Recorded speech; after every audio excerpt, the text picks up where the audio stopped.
Assalamualaikum warahmatullahi wabarakatuh. Perkenalkan, saya Samsul Alam selaku moderator yang akan memandu presentasi kali ini. Sebelum masuk ke dalam materi, saya akan memperkenalkan anggota kelompok 2, yaitu Iqmal Astaguna Asra, Saldiansah, Rizka Mulyani, Siskayanti, dan Nur Fadila Asadi.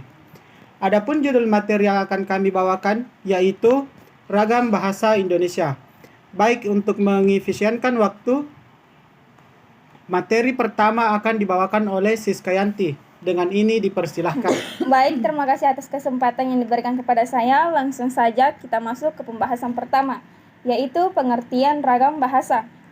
Ragam bahasa adalah variasi bahasa menurut pemakaian yang berbeda-beda, menurut topik yang dibicarakan, menurut hubungan pembicara, kawan pembicara, orang yang dibicarakan, serta menurut medium pembicara. Adapun menurut Vismenet 1968, yaitu ragam bahasa jurnalistik hukum, tidak tertutup kemungkinan untuk menggunakan bentuk kosakata ragam bahasa baku agar dapat menjadi panutan bagi masyarakat pengguna bahasa Indonesia. Yang perlu diperhatikan ialah kaidah tentang norma yang berlaku dan berkaitan dengan latar belakang pembicaraan sesuai pembicara dan topik pembicaraan. Baik, materi selanjutnya akan dipaparkan oleh Nur Fadila Asadi. Terima kasih atas kesempatan yang diberikan kepada saya. Baik, saya akan menjelaskan jenis-jenis ragam bahasa. Yang pertama ada ragam bahasa dilihat dari cara penuturan. Terbagi menjadi 4, yaitu ragam terpelajar, ragam resmi, ragam tidak resmi, serta ragam dialek. Ragam terpelajar adalah cara penuturan bahasa Indonesia yang menyamakan bahasa Indonesia. Contohnya seperti ini. Ragam resmi. Ragam resmi adalah bahasa yang digunakan dalam situasi resmi, seperti dalam perundang-undangan atau acara resmi, atau pertemuan-pertemuan formal. Ragam tidak resmi adalah ragam bahasa yang biasa digunakan dalam keadaan yang tidak resmi, seperti dalam tongkrongan atau dalam percakapan pribadi. Ragam dialek atau ragam daerah ini biasa digunakan dalam kelompok bangsawan di tempat tertentu yang dalam istilah lamanya itu yang biasa disebut dengan logat. Mungkin cukup sekian materi yang saya sampaikan. Saya kembalikan kepada moderator. Baik, materi selanjutnya akan dipaparkan oleh Iqmal Astaguna Asra. Terima kasih. Baiklah, saya akan membacakan macam-macam ragam bahasa. Ragam bahasa lisan adalah suatu ragam bahasa yang dihasilkan oleh alat ucap. Dalam ragam bahasa lisan ini kita harus memperhatikan beberapa hal seperti tata bahasa, kosakata, dan lafal dalam pengucapannya.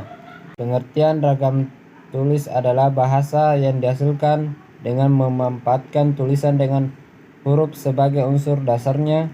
Dalam ragam bahasa tulis kita harus memperhatikan beberapa hal seperti tata cara penulisan, ejaan, di samping aspek tata bahasa dan pemilihan kosakata.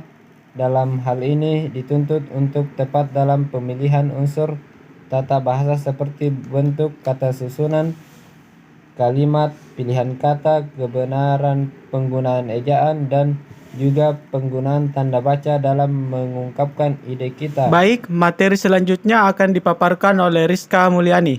Baik, terima kasih atas kesempatannya. Saya akan menjelaskan ragam bahasa yang dilihat dari topik pembicaraannya. Ragam bahasa dilihat dari topik pembicaraannya terbagi menjadi 3 bagian, yaitu ragam sosial, yang kedua ragam fungsional, dan juga ragam jurnalistik. Ragam sosial yaitu ragam bahasa yang sebagian norma dan kaidahnya didasarkan oleh kesepakatan bersama dalam lingkungan yang lebih kecil dari masyarakat.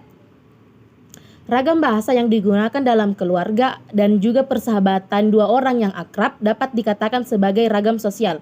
Yang kedua yaitu ragam fungsional atau biasa juga disebut dengan profesional, ialah ragam bahasa yang dikaitkan dengan profesi, lembaga, dan juga lingkungan kerja. Ragam fungsional juga dikaitkan dengan keresmian keadaan penggunaannya.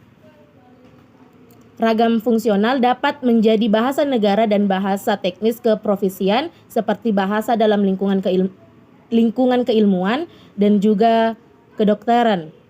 Yang ketiga yaitu ragam jurnalistik. Bahasa jurnalistik ialah ragam bahasa yang dipergunakan oleh dunia persurat kabaran dalam perkembangan lebih lanjut.